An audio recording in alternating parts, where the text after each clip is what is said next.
गलत बात है। बहुत ही गलत बात है। वो हम छोटे तो होते हैं, ज़्यादा जानते नहीं है कि ये इसके दिमाग अलावा भी बहुत सारे ये ऑप्शन हैं, दिमाग में बैठ जाती है ये बात। चीज़ें बैठ जाती हैं। पहली जॉब आई आपकी सीएचएसएल, जी सर। उसके बाद दूसरी जॉब क्या थी? सर दूसरी जॉब जो मेरी आई थी, वो आई थी लैब असिस्टेंट की। हुँ, उसके बराबर एलडीसी की काउंसलिंग हो गई थी और बीकानेर मेरे को पोस्टिंग मिली थी। चौथी जो सर पटवारी की थी।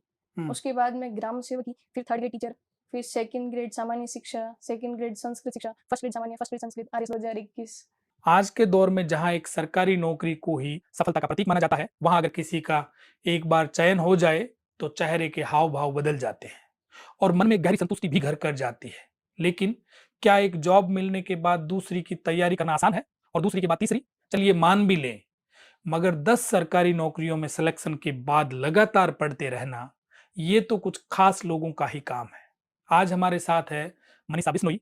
इन्होंने पहले आईआईटी की तैयारी की, लेकिन जब चयन नहीं हुआ तो साहस के साथ साइंस छोड़कर आर्ट्स में आ गई। फिर पीछे मुड़कर नहीं देखा। CHSL, lab assistant, grade second teacher, grade first teacher, RS जैसी 10 बार सरकारी सेवाओं 6 से जीए मेरा था। कहाँ से किया? RSV school. आरएसवी बीकानेर। बिल्कुल, बिल्कुल। सब्जेक्ट क्या लिया? सब्जेक्ट उसके सर मैंने लिया था साइंस, मैथ्स लिया था हुँ, और आईआईटी की तैयारी की थी मैंने। हुँ, आईआईटी में फिर मैंने 2 साल अच्छी मेहनत की थी और मेहनत करने के बाद कई बार अपना लक काम नहीं करता, बहुत सारे फैक्टर्स होते हैं, जी। तो सिलेक्शन हुआ नहीं। उसके बाद में साइंस से आप बहुत ज़्यादा मेहनत करते हो किसी चीज़ के लिए, फिर आपका धीरे-धीरे उससे जी भर जाता है कि यार मैंने इतनी मेहनत की, मेरे को जो मुकाम मिलना चाहिए था वो नहीं मिला, तो फिर साइंस से एक प्रकार से जी भर गया।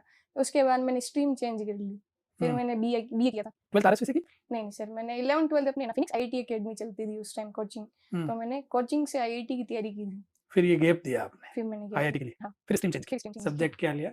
सब्जेक्ट सभी में मैंने लिया था ज्योग्राफी, पॉलिटिकल साइंस और इंग्लिश लिटरेचर।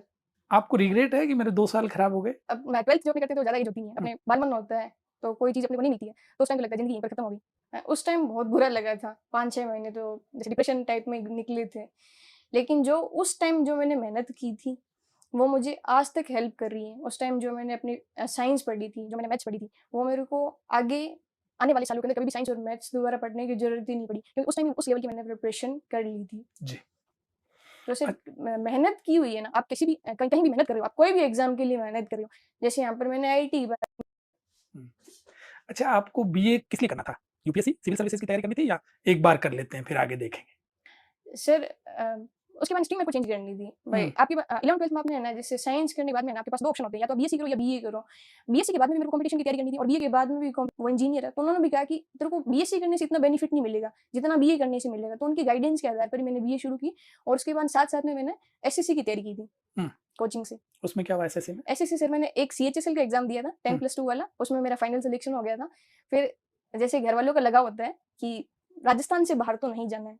तो जब माताजी को पता चला कि भाई सीएचएसएल हो गया, फिर ये सीजीएल देगी, तैयारी ठीक है, सिलेक्शन हो जाएगा, तो कहीं न कहीं बाहर पोस्टिंग आई तो माताजी ने पहले मना कर दिया, अपने को स्ट्रीम एक बार वापस चेंज कर, सेंट्रल गवर्नमेंट की तैयारी नहीं करनी है, स्टेट गवर्नमेंट के एग्ज़ाम्स की ही तैयारी करो। उसके हुँ, बाद मैंने वापस वो एसएससी की तैयारी छोड़ी और उसके बाद ये अपने आरएस की और जो भी आगे एग्ज़ाम्स आते गए, उनकी प्रिपरेशन शुरू कर दी थी। हुँ। ये कब शुरू किया आपने तैयारी? सर तैयारी तो ऐसा कोई टाइम पीरियड नहीं होता है। हुँ, तैयारी जो आप स्कूल में पहले दिन जाते हो ना, वहीं से आपकी तैयारी शुरू हो जाती है। जो आप ए सीख रहे हो ना, आपने ए फॉर एप्पल आज सीखा है ना, वो आपको ज़िंदगी भर काम आएगा। आपने अक्षर ज्ञान सीख लिया है, वो आगे भी काम आएगा। तो तैयारी तो सर हमारी वहीं से शुरू हो जाती है और थोड़ा बहुत अवेयरनेस आने लग जाती है अपने अंदर कि कि आगे जाके भाई मेरे को क्या करना है, क्या बनना है। तो 8th-9th के बाद में मेरे जैसे मैंने आपको बताया मेरे बड़े भैया हैं, हुँ। तो मेरे को गाइड करते गए कि ना अब तेरे को ये पढ़ना है, अब तेरे को इस एग्ज़ाम की तैयारी करनी है, इस पैटर्न से पढ़ना है। तो 8th-9th के बाद में मैंने ढंग से पढ़ाई शुरू कर दी थी। अच्छा, ग्रेजुएशन करने के दौरान आपने तैयारी प्रॉपर शुरू कर दी थी प्रॉपर शुरू कर कॉम्पिटिटिव दी। एग्ज़ाम की? बिल्कुल सर। कैसे पढ़ा? मैंने एक बार ऑफलाइन कोचिंग की थी, 1 डेढ़ साल के लिए एसएससी की। उसके बाद में मैंने कभी कोई कोचिंग में पढ़ाई नहीं की। एक बार हुँ, 3 महीने के लिए मैं जयपुर गई थी। उसके बाद में वहाँ पे जयपुर जाने के बाद में एक तो कोरोना आ गया था, फिर मेरा दोबारा जाने का मन भी नहीं हुआ क्योंकि आप उस माहौल के अंदर हर कोई बच्चा सेट नहीं हो पाता है। हुँ। मेरा सेट नहीं बैठता था। मैं घर पर बैठ कर ही सर ऑनलाइन जो भी अपने जो कोर्सेज़ होते हैं स्टैंडर्ड कोचिंग के, ऑनलाइन कोर्सेज़ ले लिया फिर या फिर यूट्यूब के माध्यम से किताबों का अध्ययन करके घर पे बैठ के मैंने तैयारी की। आपने किसका ऑनलाइन लिया कोर्स? सर अलग-अलग जैसे तैयारी की थी। मैंने फर्स्ट ग्रेड की तैयारी की थी। उस टाइम जैसे फर्स्ट ग्रेड इंग्लिश के लिए मेरे बेस सर मैंने एसएससी के टाइम अच्छा खासा बन गया था। हुँ, मैं वोकेब की तैयारी हो गई थी आपकी, ग्रामर भी तैयार हो गया था। फिर एक लिटरेचर का पोर्शन पढ़ना था, वो मैंने जीएल सूरतगढ़ वाला ले लिया था। फिर जब मैंने आईआरएस की प्रिपरेशन की तो स्प्रिंग बोर्ड वाला ले लिया था। तो और यूट्यूब से बहुत सारे टीचर्स हैं, बहुत अच्छे-अच्छे टीचर्स हैं और आपको वैरायटी ऑफ टीचर्स मिल जाते हैं वहाँ पर। तो यूट्यूब से भी मैंने खूब हेल्प ली थी। पहली जॉब आई आपकी सीएचएसएल, जी सर। उसके बाद दूसरी जॉब क्या थी? सर दूसरी जॉब जो मेरी आई थी, वो आई थी लेबर असिस्टेंट की। हुँ, उसकी सर पोस्टिंग आई थी मेरी नागौर, तो उसके बराबर एलडीसी की काउंसलिंग हो गई थी और बीकानेर मेरे को पोस्टिंग मिली थी। तो फिर नागौर जाना सेम ज़्यादा ग्रेड पे का अंतर नहीं था। एक 2400 ग्रेड पे की थी, एक 2800 ग्रेड पे की थी। ज़्यादा अंतर था नहीं और एक घर के पास स्कूल मिली थी। तो फिर मैंने एलडीसी वाली जॉइन कर ली थी। हुँ। उसके बाद में एलडीसी रहते हुए मैंने सारी तैयारी की थी। चौथी जॉब कौन सी है? चौथी जॉब सर पटवारी की थी, हुँ। उसके बाद में ग्राम सेवक की, फिर 3rd ग्रेड टीचर, फिर 2nd ग्रेड सामान्य शिक्षा, 2nd ग्रेड संस्कृत शिक्षा, 1st ग्रेड सामान्य, 1st ग्रेड संस्कृत, आरएस 2021 और हुँ। इसके साथ बहुत सारे एग्ज़ाम्स दिए थे, जैसे सीईटी का दिया था, सीईटी 10+2 और ग्रेजुएशन दोनों वाला दिया था, फिर स्टेनो रिटन दिया था, एसआई रिटन दिया था। ये जितने भी मतलब मेरे उस ड्यूरेशन के अंदर जितनी वैकेंसी आई थी, मैंने सबका ही एग्ज़ाम दिया था और सारे क्लियर हुए थे। आपने एलडीसी के बाद जॉइन कौन सा किया था? एलडीसी के बाद सर जॉइन मैंने फर्स्ट ग्रेड ही की है, सीधा। सीधा फर्स्ट ग्रेड में। आरएस क्यों नहीं किया आपने? आरएस 2021 के अंदर मेरी 723 रैंक आई थी। हुँ। तो सर मेरे को डायरेक्ट कोई पोस्ट मिली नहीं थी। हुँ। पोस्ट अलॉटमेंट हुई नहीं थी और अगर होती भी सर मतलब अगर किनारे पे अगर होती भी तो कोई अलाइड पोस्ट मिलती। फिर इससे अच्छा सर मेरे पास एक फर्स्ट ग्रेड का ऑप्शन था कि मैं इस टीचिंग में रहते हुए मैं पढ़ाई से जुड़ी रहूँगी और आगे मेरे को अगर प्रिपरेशन करनी होगी, तो मैं आराम से कर पाऊँगी। उसके बाद में आरएस का एग्ज़ाम दिया आपने? नहीं सर, उसके बाद मैंने आरएस का एग्ज़ाम नहीं दिया था। ये 23 वाला नहीं दिया आपने? नहीं, नहीं सर। ग्रेजुएशन के बाद में 2019 के बाद में जब आगे मेरे को डिसाइड करना था मुझे क्या करना है, तो आस-पास के लोग, आस-पास का माहौल ऐसा बन रखा